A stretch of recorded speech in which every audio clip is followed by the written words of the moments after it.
Greetings, New Zealand naturopath Eric Bakker, author of Candida Crusher, formulator of the Candida range of products. Thanks for checking out my video.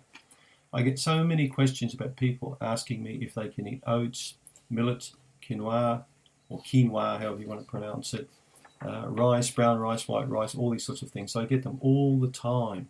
Now I just looked at a website, quite a well-known Candida website, not my website, and I found this information I'm going to read out to you, which I think is a load of crap, and I get quite upset when I read these sort of things because they're actually giving people misinformation. But this is the kind of information that's out there. This is the kind of information that has been put together by people who never see any patients. This is the kind of information put together by people just pushing pills and some kind of products or books or something without ever really, dialoguing with people, with seeing cause and effect. This is their own personal opinion. It's not based on any fact or anything. Some diets will tell you that you can eat specifically brown rice but not white rice, while other diets say no grains at all. No matter what rice you eat, the fact remains that rice is pure starch, and starch equals sugar that will break down in your intestine. This equals food which Candida survives on. Well, I can tell you, no, that's a load of crap.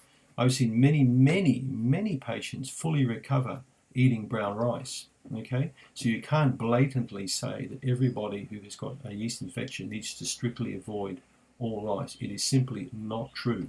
All right, it's all about test and measure. Some people can't tolerate rice. Some people have got no problem tolerating brown rice at all. I've even got some people who can tolerate eating white rice, long grain rice, basmati rice. It's something that you need to experiment with yourself. Be careful with Dr. Google.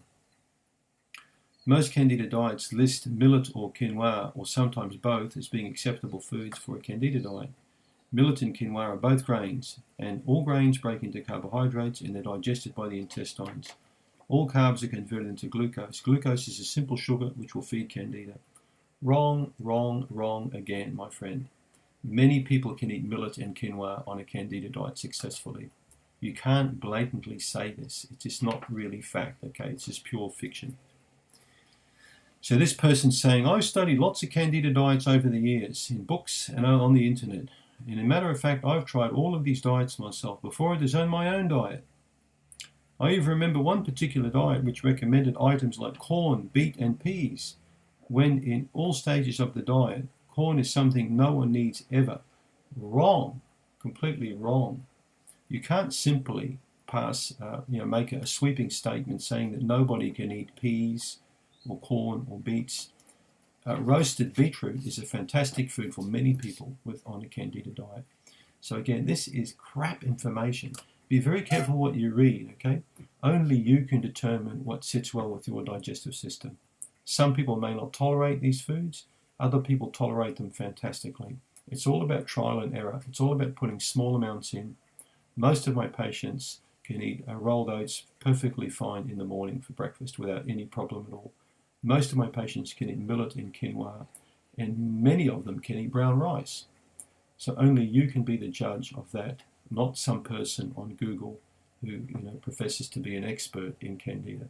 I'm no expert by any means. I'm just a person who's still a student learning from my patients. And I can tell you now, my patients have taught me a hell of a lot in the last 10, 15 years. More than any of these stupid dicky websites will tell me, okay? So you be the judge of what sits right with you. Thanks for tuning in.